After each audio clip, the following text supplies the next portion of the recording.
Boa tarde, tudo bem? Eu sou a Elisa, eu sou psicóloga aqui na Harmony. Estamos entrando ao vivo para fazer uma live agora sobre transexualidade. O tema é um olhar para a transexualidade. A gente só está um pouco escuro aqui. Vou pedir para a Bárbara acender a luz, senão não dá para me ver direito. Acho que melhorou um pouquinho. Então, vou esperar o pessoal chegar, tá? Se vocês quiserem irem acompanhando, pode deixar comentário, pergunta. Se alguém tiver alguma coisa, a gente já começa daqui a pouco. É só o tempo de deixar as pessoas chegarem. Para quem vocês acham que pode se interessar, também pode chamar. Compartilha link, convida. Estaremos aqui para conversar bastante a respeito do tema. Tá? Enquanto isso, eu me apresento. Eu sou Elisa, sou psicóloga clínica. Eu atendo aqui na Harmony já tem quase um ano. Aqui a Harmony é um espaço no Tatuapé, onde a gente faz atendimento psicológico e outros tipos de atendimento voltados à área de saúde, principalmente voltados para a questão da ansiedade. E agora estão acontecendo alguns atendimentos, então se tiver algum barulho, é paciente saindo ou paciente entrando, a gente já pede desculpa, tá? Acho que por enquanto a gente vai aguardar um pouquinho, tá? A entrada das pessoas.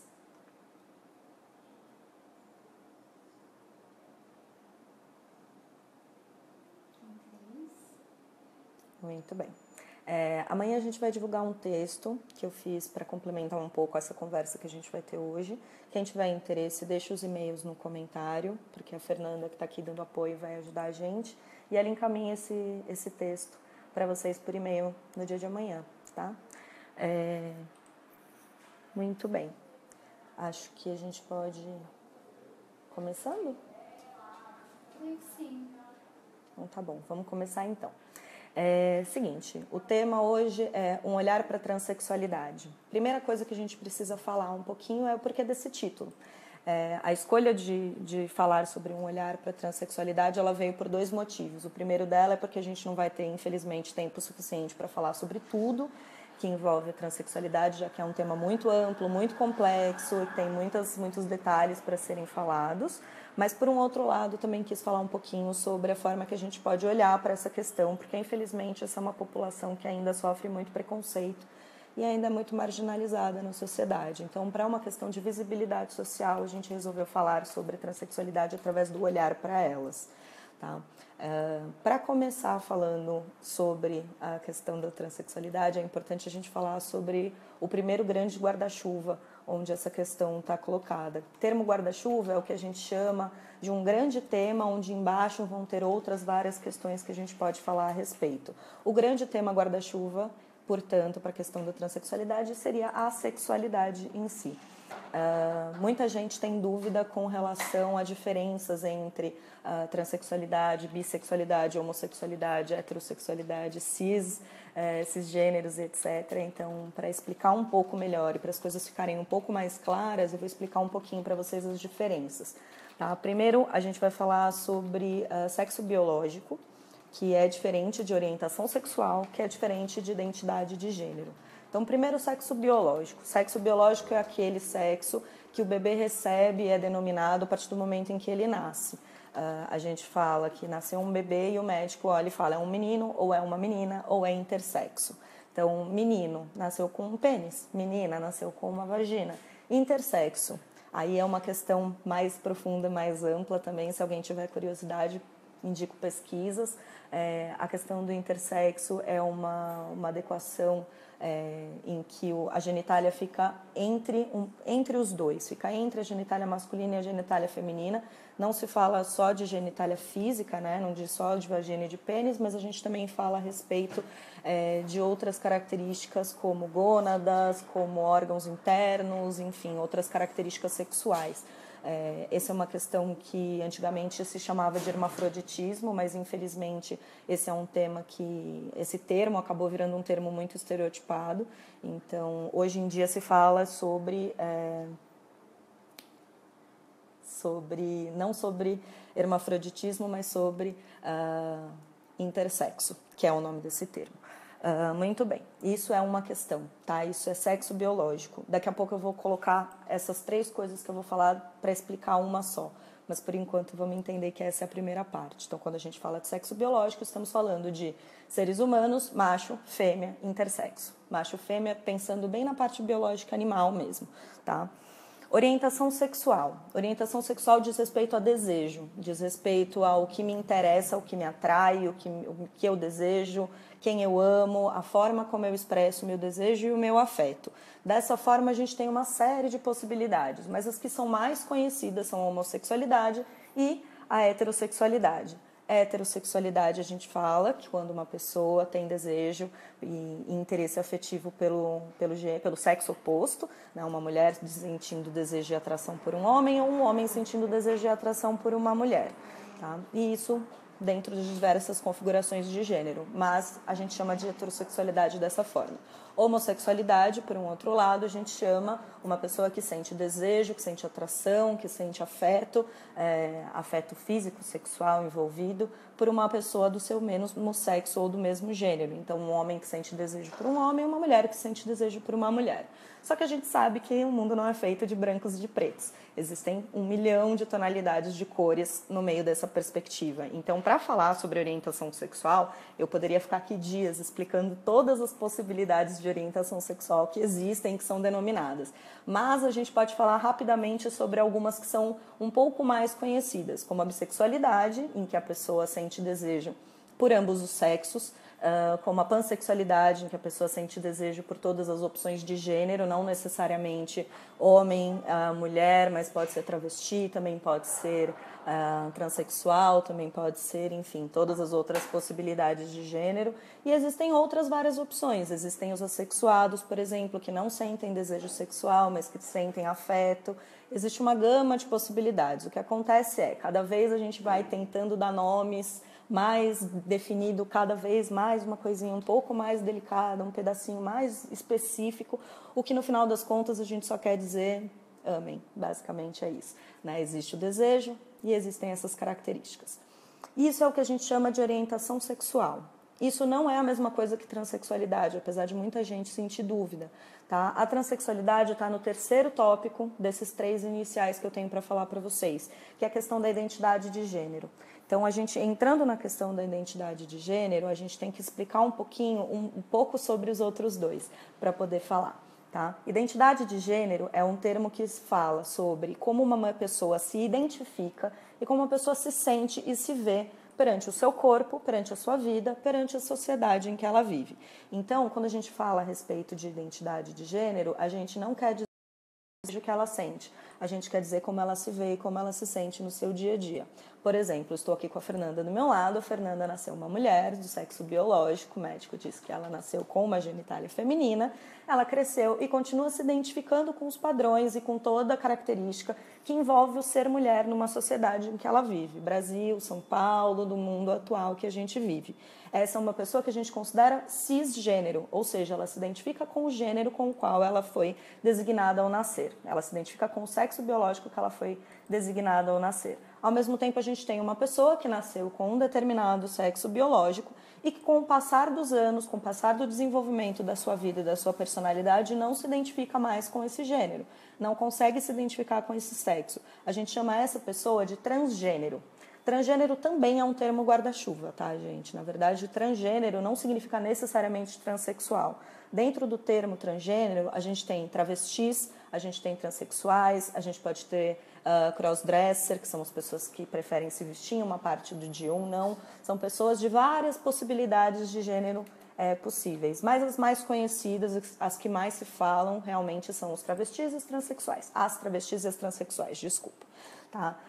As travestis, porque a partir do momento em que uma pessoa fala eu me identifico com este gênero, é nossa obrigação seguir esse gênero que essa pessoa está falando, que ela se identifica. Então, se uma pessoa fala para mim eu sou uma mulher, eu não tenho dúvidas que ela é uma mulher, porque é assim que ela se denomina.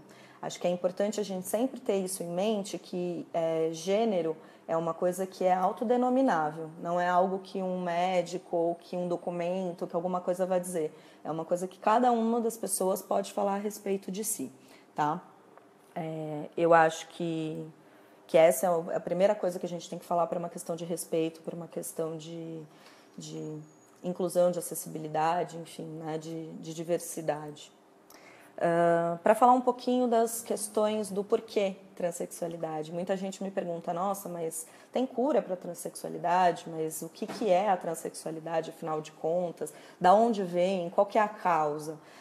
Para a gente falar sobre causas, a gente deveria ter algum tipo de problema. No caso, a gente não tem um problema porque a transexualidade não é uma doença, tá? Existe um documento, que é um Tratado Internacional de Saúde Mental, que delimita todas as questões, todos os transtornos e todas as questões mentais que existem e que são catalogadas até hoje. Um desses documentos, tem dois, mas um dos documentos mais conhecidos é o DSM-4, que agora vai chegar ao DSM-5 logo mais. No DSM-4, a descrição a respeito da transexualidade ainda é considerada um transtorno. Então, é chamada de transtorno de identidade de gênero. E aí isso pode ser diferenciado, não diferenciado, mas enfim, o termo é transtorno de identidade de gênero. A questão é, apesar de existir este nome, transtorno de identidade de gênero, essa não é uma doença.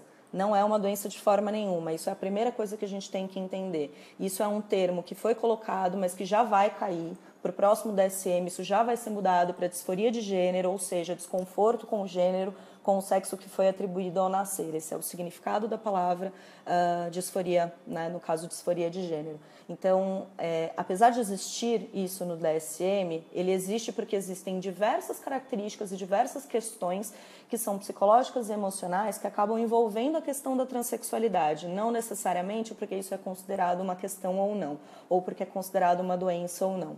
Tá? Isso não é realmente considerado uma doença. Essa é a primeira coisa que a gente deveria falar.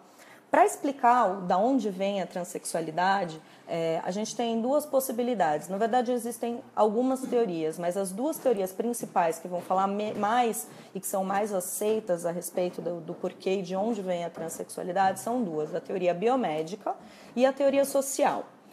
Para falar sobre teoria biomédica, até aproximadamente a 12ª semana de gestação, o feto é considerado indiferenciado, ou seja, ainda não se sabe se é um menino ou uma menina. Normalmente as pessoas dizem, será que é menino ou menina? Não, ainda não deu para ver no ultrassom, ainda não dá para saber, porque ainda está muito no começo. É exatamente isso, porque o feto ainda não desenvolveu essas características secundárias que vão dizer se esse bebê vai ser um bebê do sexo masculino ou do sexo feminino.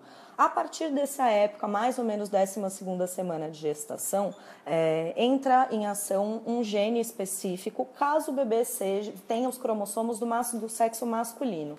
Tá? Os cromossomos do sexo masculino são aqueles que a gente lembra da aula de biologia, XY, e das meninas são XX. Se o bebê tiver o cromossomo XY, que foi que recebido a partir do espermatozoide desse pai, entra em ação um gene que se chama SRY, que é um gene que ele vai estimular a produção da testosterona e que vai estimular os testículos desse bebê. Então, a partir desse momento, tendo um cromossomo XY, entrando em função esse gene SRY, a testosterona vai começar a ser desenvolvida a partir desse desenvolvimento testicular e os genes, os caracteres secundários, ou seja, pênis, glande, testículo, etc., vão se desenvolver. E as características que seriam desenvolvidas caso esse bebê fosse um bebê XX ou fosse um bebê do sexo feminino, ficariam atrofiadas e se desenvolveriam esses órgãos femininos, tá? Então, até esse momento da gestação, 12ª semana mais ou menos, não existe como saber realmente. A partir da 12ª semana, esse hormônio, esse gene vai ser ativado nesse bebê, a partir daí isso vai ser desenvolvido. O que acontece que, para a teoria biomédica, a partir do momento em que isso é desenvolvido, o cérebro do bebê também começa a entrar em contato com os hormônios e com outros genes que vão desenvolver a questão cerebral. Então, o físico e o cerebral vão se desenvolver em fases diferentes da gestação. Para a teoria biomédica, acontece alguma coisa no meio, entre esse período em que o sexo físico, em que o pênis cresce ou que a vagina se desenvolve, e que ele vai ficar diferenciado com relação ao cérebro. Que isso não é explicado como uma questão, uma doença ou como um problema, mas como uma característica. E a partir desse momento isso fica invertido, digamos que invertido, vamos dizer entre aspas invertidos. Então, a partir do momento em que o gene desenvolve os caracteres secundários do bebê e o seu cérebro se matura para o mesmo sexo, isso é considerado um bebê cisgênero. A partir do momento em que isso é invertido, isso é considerado um bebê transgênero, o que vai aparecer bem mais para frente, já que característica cerebral vai falar sobre personalidade, como individualidade, como visão de mundo, enfim, como todas as características que vão se desenvolver a partir do momento em que o bebê tem condições de expressar quem ele é e da maneira que ele age, que ele prefere se enxergar no mundo, tá certo? Essa é a teoria biomédica. Falando um pouco da teoria social, tá? A teoria social entende que existem papéis de gênero. O papel de gênero é um agrupamento de características que toda a sociedade tem para definir o que seria um papel masculino ou um papel feminino. Hoje em dia existe muita desconstrução disso, e ainda bem que existe muita desconstrução disso. Mas, infelizmente, a gente ainda tem, sim, na nossa sociedade, em todas as sociedades, características, comportamentos, posturas, ações, pensamentos, que são denominados socialmente como tipicamente femininos ou tipicamente masculinos. Quando a gente fala nasceu uma mulher, a gente tem que entender onde nasceu essa mulher. Se essa mulher nasceu aqui em São Paulo, onde eu estou fazendo essa live aqui no Tatuapé, ou se essa mulher nasceu numa tribo indígena no interior do Brasil, ou se essa mulher nasceu, de repente, numa tribo indígena na África ou na China, enfim. Todas essas mulheres, elas são muito parecidas em alguns sentidos e muito diferentes em outros. Se a gente for dar um exemplo bastante banal, para eu ser considerada uma mulher aqui no Brasil, aqui em São Paulo, eu tenho uma série de coisas que ainda é esperado de mim. Ainda é esperado de mim que eu seja mais afetuosa, ainda é esperado de mim que eu seja mais madura, ainda é esperado de mim que eu seja mais educada do que os meninos, porque afinal de contas todo mundo fala, os meninos demoram mais para amadurecer, as meninas amadurecem mais rápido, não é mesmo? Isso são algumas características que dizem que são específicas do papel de gênero feminino aqui Brasil, São Paulo, 2017. Se a gente for pegar uma tribo na África, que é, por exemplo, aquela tribo em que as mulheres usam anéis no pescoço, quanto mais anel no pescoço, mais feminina essa mulher é. Se essa mulher morar em São Paulo, não vai fazer o menor sentido para a nossa realidade. Afinal de contas, a gente não enxerga colocar esses anéis como uma coisa positiva. Muita gente entende isso, inclusive, como uma deformação do próprio corpo. Mas, para as mulheres daquela tribo, isso é considerado como um grande valor, como uma grande força, uma grande expressão da sua feminilidade. Então, quando a gente fala sobre teoria social sobre gênero, a gente tem que considerar aonde essa pessoa está inserida, tá? O que ela vai falar sobre a transexualidade? Vai se falar que isso não tem necessariamente ligação com o sexo biológico. A teoria social, ela fala que é um construto social, a maneira como eu ajo, da maneira que eu ajo na sociedade em que eu vivo. Então, eu, Elis, nasci uma mulher, biologicamente uma mulher nessa sociedade, e eu me identifico com o ser mulher nessa sociedade porque me foi construído dessa forma, porque eu fui exposta a situações dessa forma, porque eu enxergo a vida e sou identificada com todos os modelos aos quais eu fui exposta até o momento de hoje. A questão da transexualidade, nesse sentido, diria respeito às pessoas que se identificam com os caracteres sociais que envolvem a sua personalidade e para esta sociedade isso significa ser ou masculino ou feminino, mas isso não tem necessariamente ligação com o fato do seu sexo biológico ser masculino ou feminino, tá? Essas são as duas teorias que são as mais conhecidas, a biomédica e a teoria social. Então, dependendo de com quem você conversa, de com quem você dialoga, que tipo de profissional você vai dialogar, alguns vão pesar um pouco mais para esse lado, outros vão pesar um pouco mais para o outro. Mas isso não é uma questão que a gente necessariamente considera um grande ponto, porque eu não acho interessante necessariamente explicar de onde vem. Eu acho muito mais interessante acolher, entender e oferecer uma vida de qualidade, de respeito para essas pessoas. Então, fica a título de informação. Eu acho que é importante a gente saber, porque se a gente não sabe, fica obscuro e a gente tem muito problema com tudo que é obscuro, mas a partir do momento em que isso está esclarecido, a gente pode passar para outras questões, que podem ser até um pouco mais importantes, tá? Transexualidades. Vamos falar sobre desenvolvimento dessas pessoas. Muitas pessoas transexuais afirmam que perceberam alguma questão diferente na infância, logo no começo da infância, na verdade. A grande maioria das pessoas trans que eu já conheci, que eu já convivi, das quais eu já li, das quais eu ouvi falar, ouvi histórias, todas elas já falaram que desde criança sentiam alguma coisa que não encaixava muito bem, mas que às vezes não sabia muito bem definir o que era, mas sentia que tinha alguma coisa que estava diferente. Uma vez eu ouvi um relato, não foi diretamente da pessoa, isso foi um relato secundário, uma pessoa me contando a respeito, em que uma mulher transexual contou que o momento em que ela percebeu que ela era transexual foi quando ela tinha 3 anos de idade, e ela foi com a família da mãe conhecer a cidade de origem da mãe, e a mãe apresentou: "Isso daqui é o meu filho". E ela olhou para mim e falou: "Mas mãe, eu sou sua filha". Então, assim, essa pessoa tinha 3 anos nesse momento, tá? Então, não é uma questão em que a gente consegue pensar, não, virou transexual, decidiu ser transexual, isso não existe, tá? Isso é uma questão que normalmente já está na vida dessa pessoa. Algumas pessoas conseguem identificar isso muito jovens, outras pessoas demoram muito para identificar, mas o sentimento de desconforto sempre existiu. De alguma forma, sempre existiu dentro dessas pessoas. Então, isso é a primeira coisa que a gente precisa falar. Segunda coisa, já ouvi muita gente vindo me perguntar: eu tenho muito problema porque o meu filho gosta muito de brincar de boneca, meu filho gosta de brincar de se vestir com as minhas roupas de mulher, ou peguei meu filho brincando com um batom, passando um batom. Isso significa que ele é transexual? Não necessariamente, gente. É assim, a infância, ele é o período da vida da pessoa em que ela experimenta o mundo. Ela experimenta todas as possibilidades de mundo que é apresentada para ela. Então, a criança vai brincar de ser gente, vai brincar de fantasiar. Então, vai brincar de jogar bola, vai brincar de fazer comida, vai brincar de subir na árvore, vai desenhar para desenvolver seu psicomotor, vai fazer todos os tipos de brincadeira possíveis.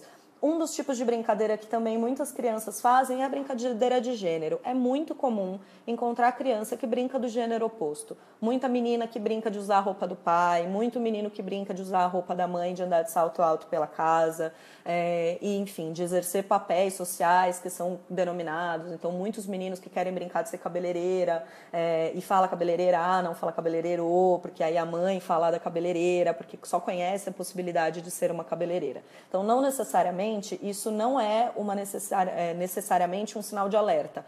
Meu filho vai ser gay, meu filho vai ser transexual, meu filho vai ser uma travesti. Não necessariamente, gente. Isso é uma brincadeira, isso é um papel de gênero. O que a gente fala é, a partir do momento em que esse tipo de brincadeira persiste por um período muito longo, isso é importante a gente começar a prestar atenção. Porque senão fica uma coisa, então deixa, só tá brincando. E muitas vezes pode ser que realmente essa criança se desenvolva como uma pessoa transexual. Então, quando essa brincadeira persiste por muito tempo, e aí muito tempo eu vou dizer em torno de 1 ano, de 6 meses a 1 ano, é interessante começar a pesquisar alguma coisa, buscar algum profissional para conversar, para entender, para verificar essa criança, para conseguir já entrar em contato com o mundo dessa criança e entender um pouco melhor se essa é uma questão de gênero ou se essa é uma questão única e exclusivamente de brincadeira de papel de gênero, tá? Eu trabalho num ambulatório que se chama Antigos, na verdade. É um ambulatório multidisciplinar, transdisciplinar, na verdade, de identidade, gênero e orientação sexual, que fica no Instituto de Psiquiatria, no Hospital das Clínicas aqui de São Paulo. Nesse ambulatório, atualmente, a gente recebe pacientes, crianças e adolescentes. As crianças normalmente chegam nesse ambulatório trazidas pela mãe por indicação ou dos pais ou da escola, que verificaram alguma questão e que acham interessante. O processo lá, tá? Estou falando do ambulatório do Antigos, não estou falando de todos os ambulatórios, estou falando desse que é o que eu conheço.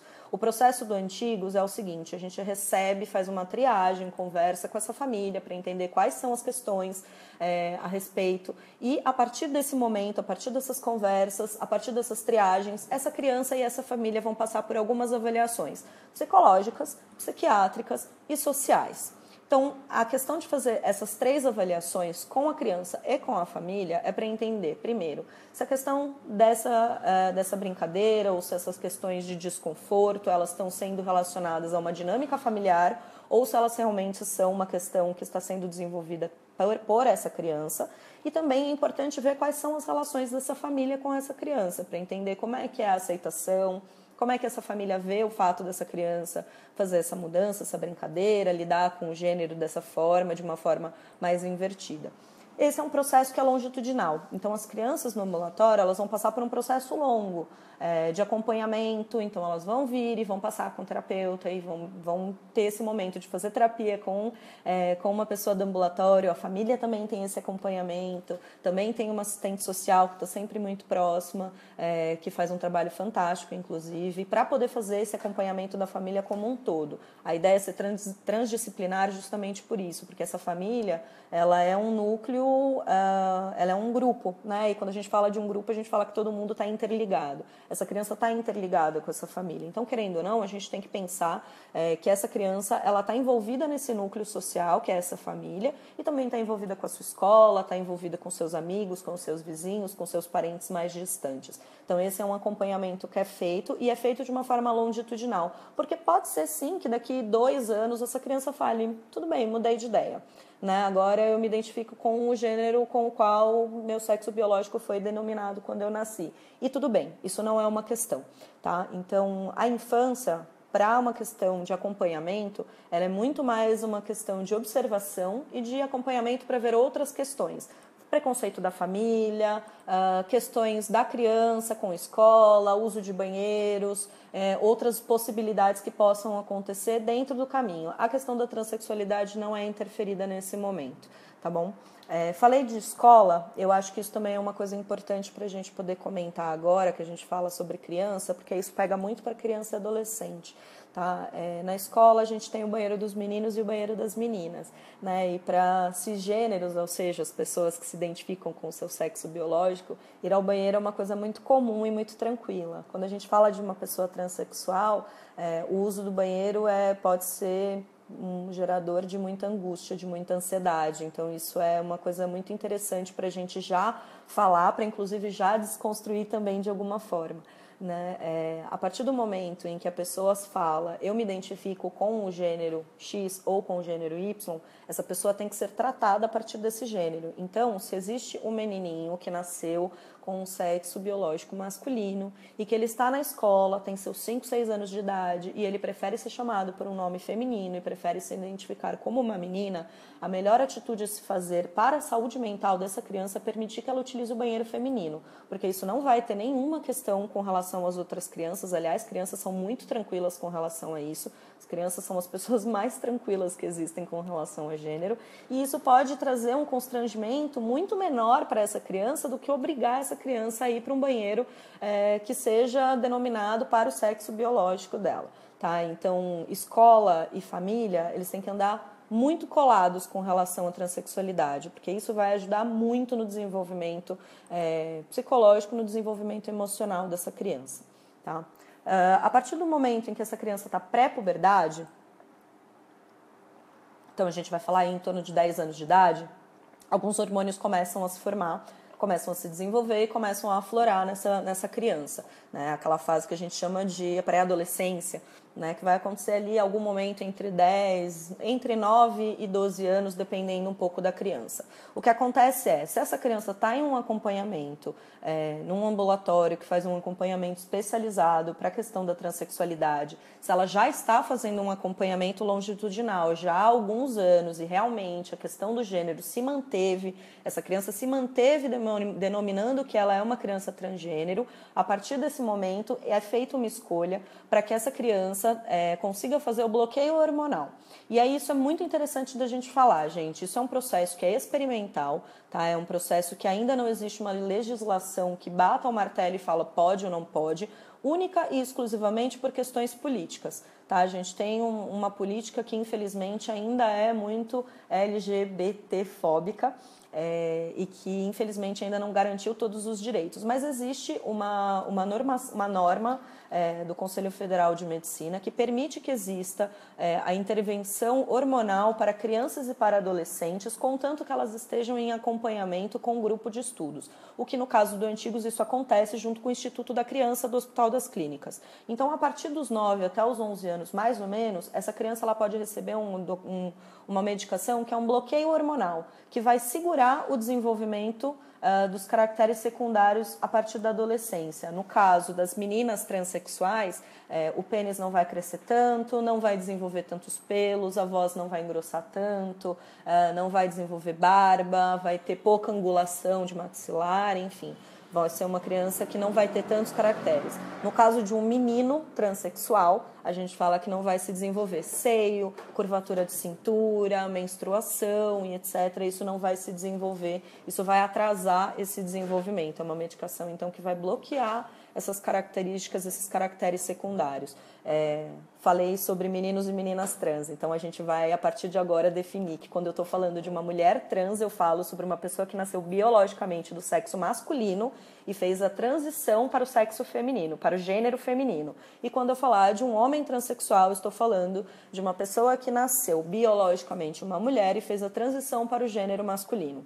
Tudo bem? Se tiver dúvida, é só perguntar, porque realmente, de primeira vista, parece meio confuso mesmo. Depois de um tempo, a gente já se adapta, tá?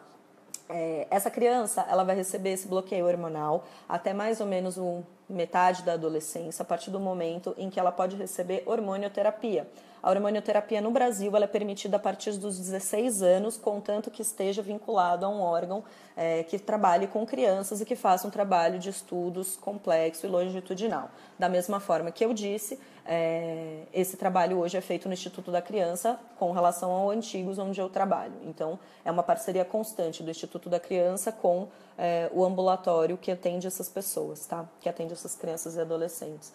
Então, a partir dos 16 anos, esses adolescentes podem receber a hormonioterapia, ou seja, recebem hormônios específicos para desenvolver caracteres secundários do gênero escolhido ou do gênero atribuído, que a gente chama, né, o gênero com o qual ele se identifica. No caso das meninas, estrogênio, progesterona e alguma outra possibilidade que a nossa endocrinologista ache mais adequada. Ou no caso dos meninos, testosterona principalmente. Tá? Isso vai desenvolver outras várias questões que são muito interessantes. Então, para as meninas transexuais, a entrada desse hormônio vai fazer esse afinamento, vai desenvolver as mamas, faz um pouco de alteração na voz, não é muito, mas tem uma leve alteração na voz, um leve afinamento de voz.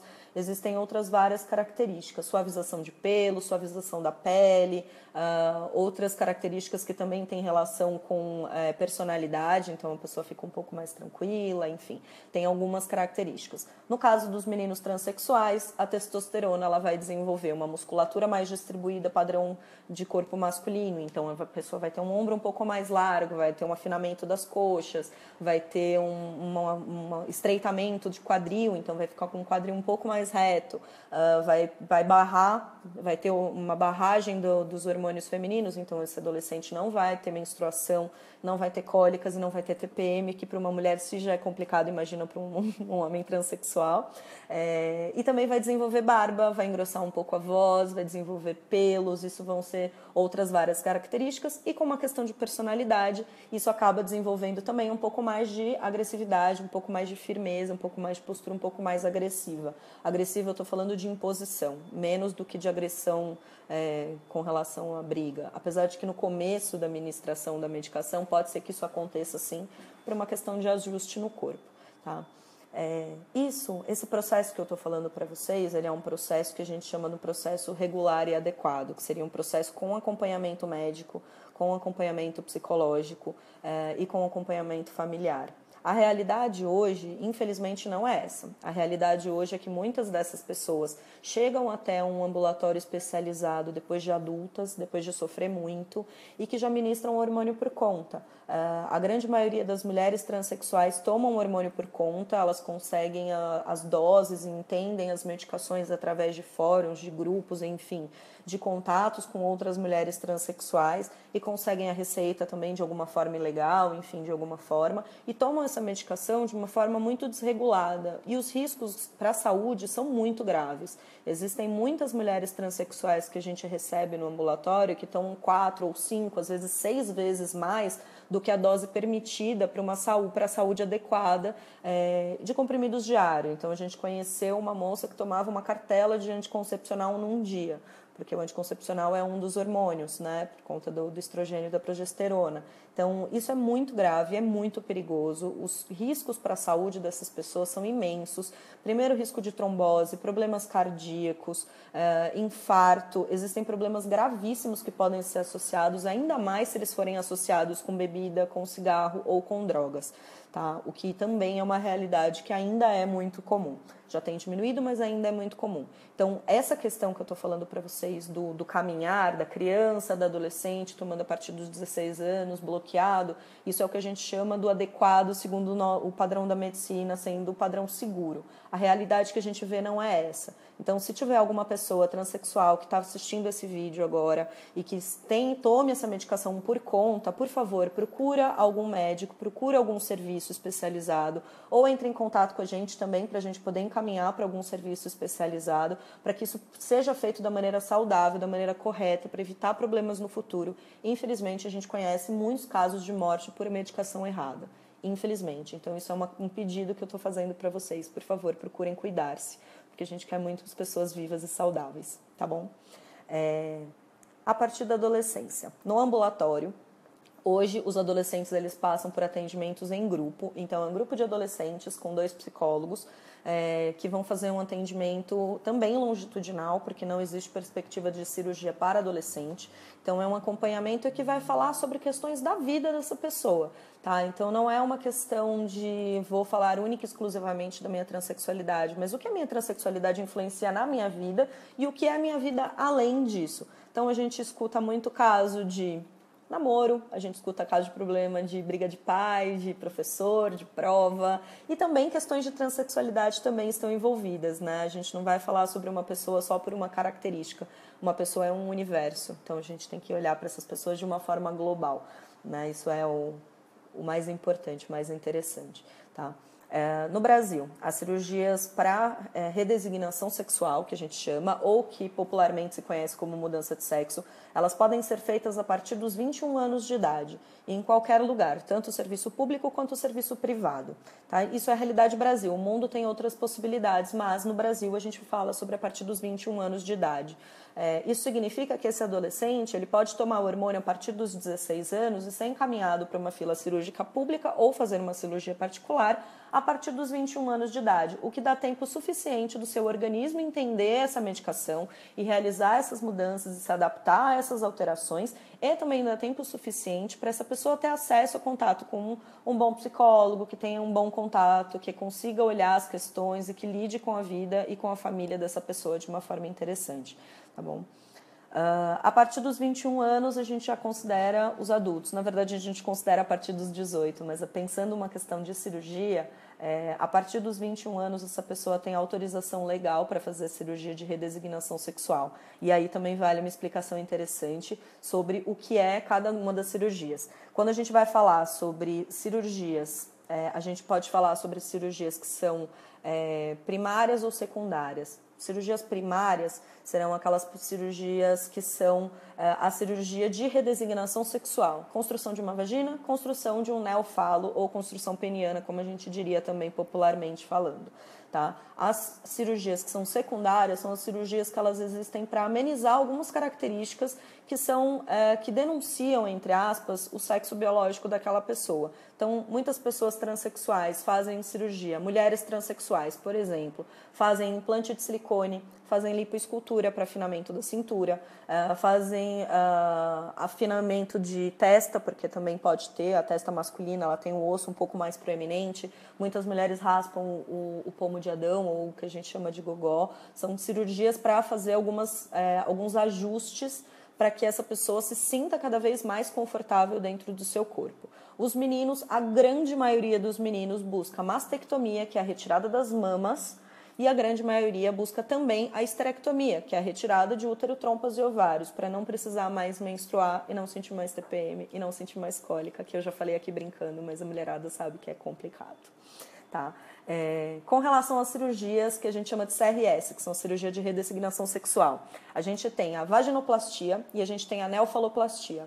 A vaginoplastia tem várias técnicas possíveis. Uma das técnicas mais conhecidas e uma das técnicas mais usadas é uma técnica que vai fazer uso do pênis dessa mulher para fazer a construção dessa vagina. Então, esse é o primeiro ponto que tem que ser falado. Mulheres transexuais que pretendem fazer CRS, eu entendo que é uma situação de vida muito complicada e que existe muita angústia envolvida ao fato de ser transexual, mas a mutilação não é uma questão possível nesse caso para vocês. Existem muitos casos de mulheres que, infelizmente, se machucam tentando se aliviar um pouco da sua dor, em tentar interromper esse processo, porque realmente não conseguem lidar com o fato de terem um pênis no seu corpo. Mas esse pênis ele é extremamente importante para essa cirurgia. Então, se vocês conhecerem alguém, ou se tiver alguém assistindo que tem esse desejo, que sente essa necessidade, essa angústia, conversa, explica, pede para essa pessoa procurar alguém de confiança para conversar, procurar um psicólogo para conversar, porque isso realmente é uma questão que pode causar muitos outros problemas no futuro dessa pessoa. Tá? A cirurgia, a vaginoplastia, ela é feita a partir do momento em que essa estrutura peniana ela é adaptada para uma construção de uma vagina. Então, para ser muito delicado, muito pouco explícito, até pelo horário, eu acho que é um pouco mais difícil da gente falar alguns detalhes, é construída uma vagina a partir da estrutura. Lembra que eu falei lá atrás que até a 12ª semana de gestação o corpo do bebê ainda era indiferenciado e a gente não tinha ainda como definir se o bebê seria menino ou menina? Pois bem, isso significa que os mesmos tecidos e os mesmos tecidos e as mesmas musculaturas que constroem um pênis também constroem uma vagina. Só que isso é desenvolvido lá por aquele gene que eu comentei, o SRY, que vai desenvolver o testículo e vai desenvolver o pênis, ou se não tiver essa presença, vai desenvolver uma vagina. Então, a partir desse momento, a gente consegue entender que se a gente olhar um pênis ou olhar uma vagina e olhar essa estrutura do corpo, do corpo, da parte sexual do corpo de um homem e de uma mulher, a gente fala basicamente de estruturas muito semelhantes. Se a gente fala do testículo, por exemplo, nessa cirurgia, esse testículo vai ser transformado, vai ser construído e vai ser definido como os grandes lábios dessa nova vagina, por exemplo. O corpo do pênis pode ser transformado nos pequenos lábios, na parte interna. A glande, por exemplo, vai ter essa entrada e isso vai construir lá dentro um espaço onde a pessoa pode ter prazer.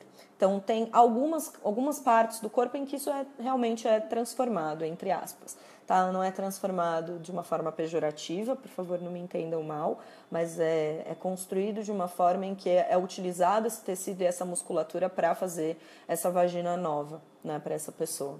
A mulher transexual tem prazer sexual? Pode ter prazer sexual, sim. A gente sempre fala que o prazer ele é muito mais aqui do que lá embaixo, né? Então, apesar disso, existe sim a utilização das terminações nervosas e da musculatura e do tecido. Então, toda a sensibilidade física ela está junto com o corpo dessa mulher transexual. De alguma outra forma alterada, mas está junto com o corpo dessa mulher. Então, a glande, que no pênis masculino é a parte mais sensível, ela está dentro da vagina dessa mulher. Então, pela estimulação sexual, sim se tem acesso a esse prazer. Mas, querendo ou não, é muito mais aqui. Então, essa mulher ela vai ter que trabalhar muito o seu corpo, o seu conhecimento com o seu corpo, vai precisar entrar em contato com ele e vai precisar, sim, ter uma maturação emocional e psicológica para conseguir desenvolver esse prazer sexual.